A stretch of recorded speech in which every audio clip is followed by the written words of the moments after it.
ಸ್ನೇಹಿತರೆ, ಮೀಡಿಯಾ ಮಾಸ್ಟರ್ಸ್ಗೆ ಸ್ವಾಗತ, ಸುಸ್ವಾಗತ. ಗೆಳೆಯರೆ, ಹಮಾಸ್ ಹಾಗೂ ಲೆಬನಾನ್ಗಳ ಮೇಲೆ ದಾಳಿ ಮಾಡ್ತಾ ಅಲ್ಲಿನ ಇರಾನ್ ಬೆಂಬಲಿತ ಪಡೆಗಳನ್ನ, ಅದರ ನಾಯಕರನ್ನ ಮಟ್ಟ ಹಾಕಿದ್ದ ಇಸ್ರೇಲ್ ಈಗ ನಿರೀಕ್ಷೆಯಂತೆ ಯಮನ್ನ ಹೌತಿಗಳ ಕಡೆ ದೃಷ್ಟಿ ನೆಡ್ತಾ ಇದೆ. ಮೊನ್ನೆ ಒಂದೇ ವಾರದಲ್ಲಿ ಹೌತಿಗಳು ಅಮೆರಿಕದ ಯುದ್ಧ ನೌಕೆ USS ಹ್ಯಾರಿ ಟ್ರೂಮನ್ ಮತ್ತು ಇನ್ನಿತರ ಅಮೆರಿಕ ಹಾಗೂ ಬ್ರಿಟನ್ ನೌಕೆಗಳ ಮೇಲೆ ದಾಳಿ ನಡೆಸಿದ ಬೆನ್ನಲ್ಲೇ ಇಸ್ರೇಲ್ ಯಮನ್ ಮೇಲೆ ದಾಳಿಗೆ ಮುಂದಾಗಿದೆ. ಹಾಗೆ ಅಮೆರಿಕ ಹಾಗೂ ಬ್ರಿಟನ್ಗಳು ಕೂಡ ಹೌತಿಗಳ ನೆಲೆಗಳ ಮೇಲೆ ದಾಳಿ ಮಾಡಿದ್ದಾರೆ. ಇಷ್ಟು ದಿನ ನಾವು ಯಮನ್ ಮಾಡ್ತಾ ಇದ್ದ ದಾಳಿಗಳನ್ನ ಸಹಿಸಿಕೊಂಡಿದ್ವಿ, ಆದ್ರೆ ಇನ್ನು ಮುಂದೆ ಅದು ಸಾಧ್ಯವಾಗದ ಮಾತು. ಮುಂದೆ ಕೂಡ ಯಮನ್ ದಾಳಿಗಳನ್ನು ಮುಂದುವರಿಸಿದ್ದೆ ಆದ್ರೆ ಅದರ ನಾಯಕರು ಪ್ರಾಣ ಕಳ್ಕೋಬೇಕಾಗತ್ತೆ. ಹೌತಿಗಳಿಗೆ ಸೇರಿದ ಯಾರನ್ನೂ ನಾವು ಸುಮ್ಮನೆ ಬಿಡೋ ಪ್ರಶ್ನೆನೇ ಇಲ್ಲ ಅಂತ ಹೇಳೋ ಮೂಲಕ ಇಸ್ರೇಲಿನ ರಕ್ಷಣಾ ಸಚಿವ ಕಾಡ್ಸ್ ಯಮನ್ ಬಂಡುಕೋರರಿಗೆ ಅಂತಿಮ ಎಚ್ಚರಿಕೆಯನ್ನು ಕೊಟ್ಟಿದ್ದಾರೆ. ಹಾಗೆ ಇರಾನ್ ಬೆಂಬಲಿತ ಪ್ರಾಕ್ಸಿ ಪಡೆಗಳಿಗೆ ಪಾಠ ಕಲಿಸುವುದಾಗಿ ಇಸ್ರೇಲ್ ಪ್ರಧಾನಿ ಬೆಂಜಮಿನ್ ನೆತನ್ಯಾಹು ಕೂಡ ಎಚ್ಚರಿಕೆಯನ್ನು ಕೊಟ್ಟಿದ್ದಾರೆ. ಅದರ ಬೆನ್ನಲ್ಲೇ ಇಸ್ರೇಲಿನ 20 ಯುದ್ಧ ವಿಮಾನಗಳು ಯಮನ್ ಮೇಲೆ ದಾಳಿ ಮಾಡಿವೆ. ಹಾಗಾದ್ರೆ ಇಸ್ರೇಲ್ ದಾಳಿ ನಡೆಸಿರುವುದು ಎಲ್ಲಿ? ಅದರಿಂದ ಹೌತಿಗಳಿಗಾಗಿರೋ ನಷ್ಟ ಏನು? ಇದರ ಪರಿಣಾಮಗಳು ಹೇಗಿರುತ್ತವೆ ಅನ್ನೋದರ ಬಗ್ಗೆ ಒಂದಷ್ಟು ಮಾಹಿತಿಯನ್ನು ನಾವಿಲ್ಲಿ ನೋಡೋಣ.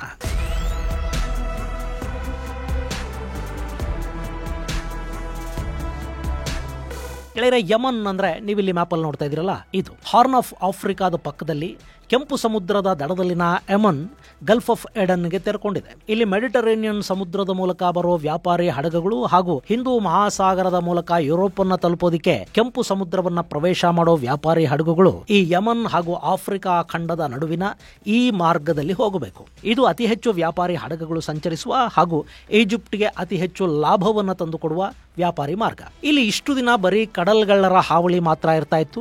ಸೋಮಾಲಿಯಾ ಕಡಲ ತೀರದ ಬಳಿ ಒಂದಷ್ಟು ಪೈರೇಟ್ಸ್ ವ್ಯಾಪಾರಿ ಹಡಗುಗಳ ಮೇಲೆ ದಾಳಿ ಮಾಡಿ ದೋಚುವ, ಸಿಬ್ಬಂದಿ ಮತ್ತು ಹಡಗುಗಳನ್ನು ಅಪಹರಿಸಿ ಒತ್ತೆ ಹಣಕ್ಕೆ ಒತ್ತಡ ಹೇರುವ ಕೆಲಸವನ್ನ ಮಾಡ್ತಾ ಇದ್ರು. ಇದನ್ನ ನಿಯಂತ್ರಿಸೋದಕ್ಕೆ ಅಮೆರಿಕ, ಬ್ರಿಟನ್ ಹಾಗೂ ಇನ್ನಿತರ ದೇಶಗಳು ಕೆಂಪು ಸಮುದ್ರದಲ್ಲಿ ತಮ್ಮ ನೌಕೆಗಳನ್ನ ತಂದು ನಿಲ್ಲಿಸಿದ್ವು.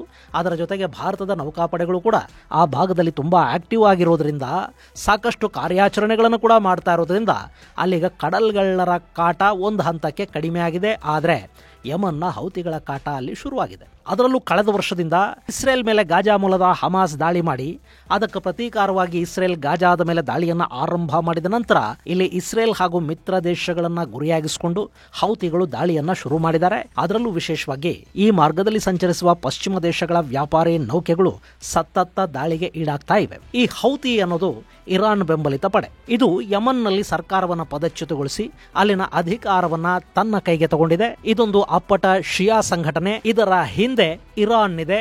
ಇರಾನ್ ಬೆಂಬಲದೊಂದಿಗೆ ಇವರು ಈ ಇಡೀ ಭಾಗದ ಮೇಲೆ ತಮ್ಮ ಹಿಡಿತವನ್ನ ಸಾಧಿಸುವ ಪ್ರಯತ್ನವನ್ನ ಮಾಡ್ತಾ ಇದ್ದಾರೆ. ಯಮನ್ನ ರಾಜಧಾನಿ ಸನಾ ಸೇರಿದಂತೆ ಯಮನ್ನ ಬಹುಭಾಗ ಇವತ್ತು ಹೌತಿಗಳ ಹಿಡಿತದಲ್ಲಿದೆ. ಇನ್ನು ಹಮಾಸ್ ಮತ್ತು ಗಾಜಾ ಸಂಘರ್ಷ ಶುರುವಾಯ್ತಲ್ಲ, ಅವತ್ತಿನಿಂದ ಈ ಹೌತಿಗಳು ಇಸ್ರೇಲ್ ಅನ್ನ ಟಾರ್ಗೆಟ್ ಮಾಡಿಕೊಂಡು ಹಮಾಸ್ಗೆ ಬೆಂಬಲವಾಗಿ ಇಸ್ರೇಲಿನ ಮೇಲೆ ರಾಕೆಟ್ ಹಾಗೂ ಡ್ರೋನ್ ದಾಳಿಗಳನ್ನು ಮಾಡ್ತಾ ಇದ್ದಾರೆ.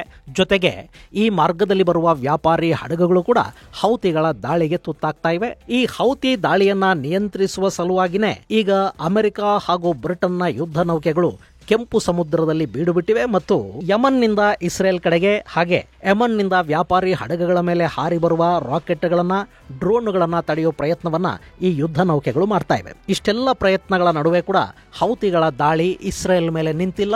ಗುರುವಾರ ಕೂಡ ಟೆಲ್ ಅವೀವ್ ಸೇರಿದ ಹಾಗೆ ಇಸ್ರೇಲ್ನ ನಾನಾ ಭಾಗಗಳ ಮೇಲೆ ಹೌತಿಗಳು ಹಾರಿಸಿದ ಡ್ರೋನ್ಗಳು ಬಂದು ಬಿದ್ದಿವೆ. ನಮ್ಮ ಡ್ರೋನ್ಗಳು ಟಾರ್ಗೆಟ್ ಅನ್ನ ತಲುಪಿವೆ, ಮಾಡಬೇಕಾದ ನಷ್ಟವನ್ನು ಉಂಟು ಮಾಡಿವೆ ಅಂತ ಹೌತಿಗಳು ಹೇಳಿಕೊಂಡಿದ್ದಾರೆ.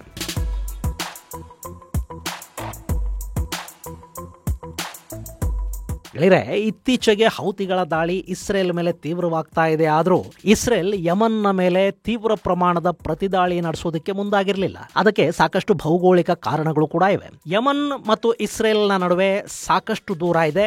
ಇಲ್ಲಿ ಇಸ್ರೇಲ್ ಯಮನ್ ಮೇಲೆ ದಾಳಿ ನಡೆಸಬೇಕು ಅಂದ್ರೆ ಒಂದು ಈಜಿಪ್ಟ್ನ ವಾಯು ಪ್ರದೇಶವನ್ನ ಬಳಸ್ಕೋಬೇಕು, ಅಥವಾ ಜೋರ್ಡಾನ್ ಹಾಗೂ ಸೌದಿ ಅರೇಬಿಯಾಗಳ ವಾಯು ಪ್ರದೇಶಗಳನ್ನ ದಾಟಿಕೊಂಡು ಯಮನ್ ಮೇಲೆ ದಾಳಿಯನ್ನ ಮಾಡಬೇಕಾಗಿ ಬರುತ್ತೆ. ಹಾಗಲ್ಲದೆ ಇದ್ರೆ ಇಸ್ರೇಲ್ನ ಯುದ್ಧ ನೌಕೆಗಳು ಕೆಂಪು ಸಮುದ್ರಕ್ಕೆ ಬರಬೇಕು.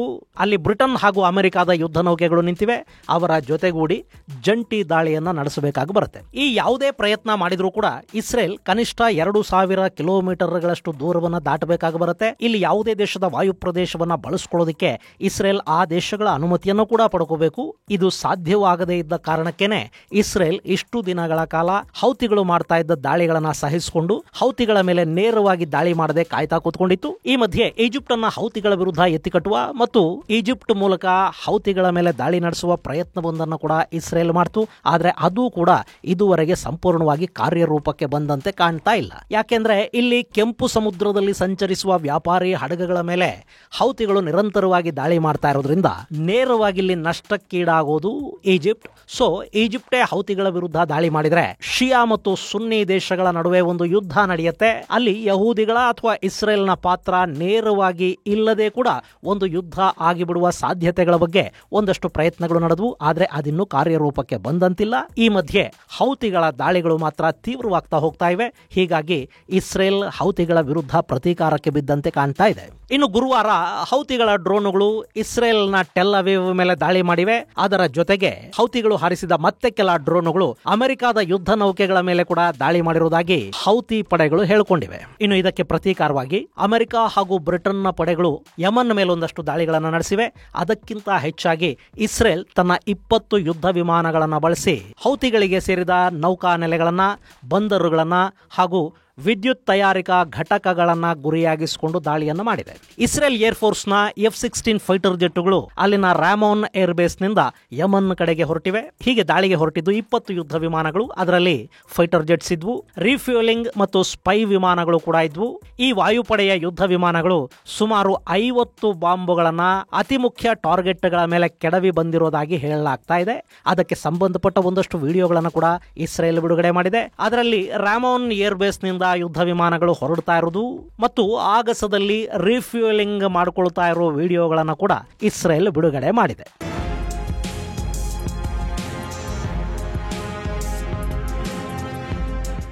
ಈ ವಾಯುಪಡೆ ಹರಾಫ್ ಸುಫಿಯಾನ್ ಜಿಲ್ಲೆಯ ಒಂದಷ್ಟು ಟಾರ್ಗೆಟ್ಗಳು ಹಾಗೂ ಹೊದೈದಾ, ಅಲ್ ಹೊದೈದಾ ಮತ್ತು ರಾಸ್ ಇಸಾ ಪೋರ್ಟ್ಗಳ ಮೇಲೆ ದಾಳಿಗಳನ್ನು ಮಾಡಿರುವುದಾಗಿ ಹೌತಿ ಮೀಡಿಯಾ ತಿಳಿಸ್ತಾ ಇದೆ. ಹಾಗೆ ಯಮನ್ನ ರಾಜಧಾನಿ ಸನಾಗೆ ತುಂಬಾ ಹತ್ತಿರದಲ್ಲಿರುವ ಹೆಜಿಯಾಜ್ ಪವರ್ ಪ್ಲಾಂಟ್ ಮೇಲೆ ಕೂಡ ದಾಳಿ ನಡೆದಿದೆ.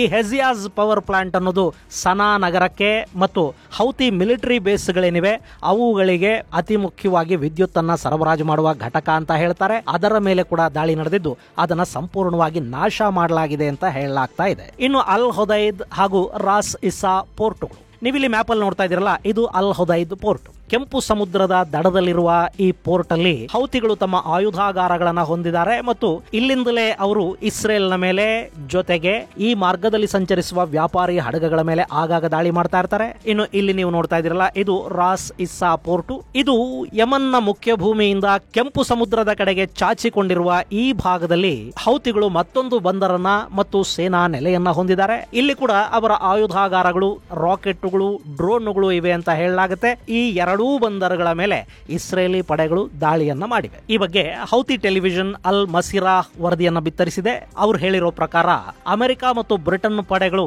ಯಮನ್ನ ಮೇಲೆ 12 ದಾಳಿಗಳನ್ನು ನಡೆಸಿವೆ. ಆ ದಾಳಿಗಳು ಹರಾಫ್ ಸುಫಿಯಾನ್ ಜಿಲ್ಲೆಯ ಮೇಲೆ ನಡೆದಿದ್ರೆ 6 ದಾಳಿಗಳು ಅಲ್ ಹದೈದ್ ಬಂದರಿನ ಮೇಲೆ ನಡೆದಿವೆ ಮತ್ತು ಸನಾ ಮೇಲೆ ಕೂಡ ಸಾಕಷ್ಟು ದಾಳಿಗಳು ನಡೆದಿರುವುದಾಗಿ ಯಮನ್ನ ಮಾಧ್ಯಮ ವರದಿ ಮಾಡಿದೆ. ಈ ದಾಳಿಗಳ ಬೆನ್ನಲ್ಲೇ ಇಸ್ರೇಲ್ ಹೌತಿಗಳಿಗೊಂದು ಎಚ್ಚರಿಕೆಯ ಸಂದೇಶವನ್ನು ಕೂಡ ಕೊಟ್ಟಿದೆ. ಇಸ್ರೇಲ್ನ ರಕ್ಷಣಾ ಸಚಿವ ಕಾರ್ಡ್ಸ್ ಈಗ ಇಸ್ರೇಲ್ ಒಂದು ಸ್ಯಾಂಪಲ್ ದಾಳಿಯನ್ನ ಮಾತ್ರ ಮಾಡಿದೆ.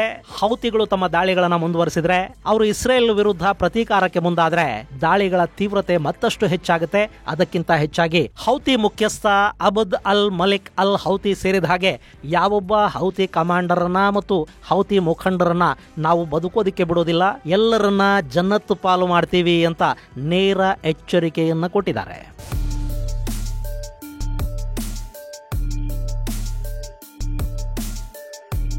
ಗೆಳೆಯರಲ್ಲಿ ಗಾಜಾ ಮತ್ತು ಇಸ್ರೇಲ್ ನಡುವಿನ ಸಂಘರ್ಷ ಶುರುವಾದ ದಿನದಿಂದ ಇಲ್ಲಿವರೆಗೆ ಸುಮಾರು 350 ಡ್ರೋನ್ ಹಾಗೂ ಬ್ಯಾಲಿಸ್ಟಿಕ್ ಮಿಸೈಲ್ಗಳ ಮೂಲಕ ಹೌತಿ ಉಗ್ರರು ಇಸ್ರೇಲ್ ಮೇಲೆ ದಾಳಿ ನಡೆಸ್ತಾ ಬರ್ತಾ ಇದ್ದಾರೆ.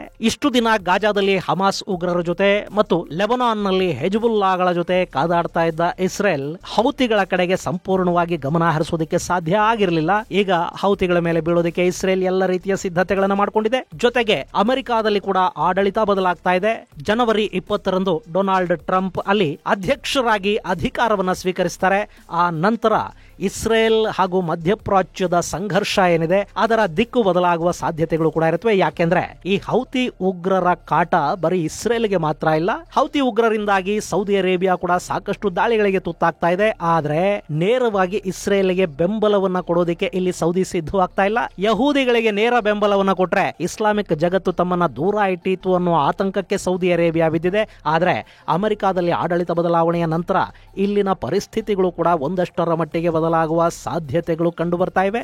ಜೊತೆಗೆ ಇಲ್ಲಿ ಅಕಸ್ಮಾತ್ ಯುದ್ಧ ತೀವ್ರವಾದ್ರೆ ಅದರ ಪರಿಣಾಮ ಜಾಗತಿಕ ವ್ಯಾಪಾರದ ಮೇಲೆ ಉಂಟಾಗುತ್ತೆ ಅನ್ನೋದ್ರಲ್ಲಿ ಯಾವ ಅನುಮಾನಗಳು ಇಲ್ಲ. ಯಾಕೆಂದ್ರೆ ಕೆಂಪು ಸಮುದ್ರದ ಈ ಮಾರ್ಗ ಅತಿ ಹೆಚ್ಚು ವ್ಯಾಪಾರಿ ಹಡಗುಗಳು ಸಂಚರಿಸುವ ಮಾರ್ಗ.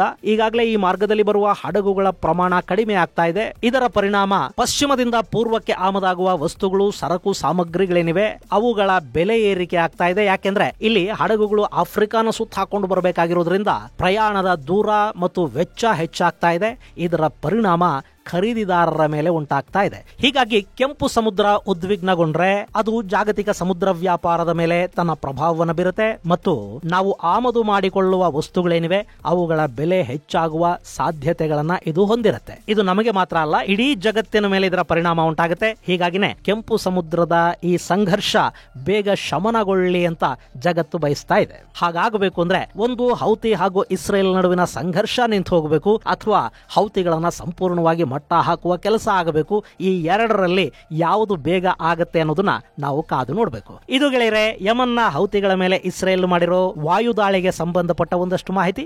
ಮುಂದಿನ ಸಂಚಿಕೆಯಲ್ಲಿ ಮತ್ತಷ್ಟು ವಿಶೇಷಗಳ ಜೊತೆ ಮತ್ತೆ ಭೇಟಿಯಾಗೋಣ. ಅಲ್ಲಿವರೆಗೆ ಜೈ ಹಿಂದ್, ಜೈ ಕರ್ನಾಟಕ.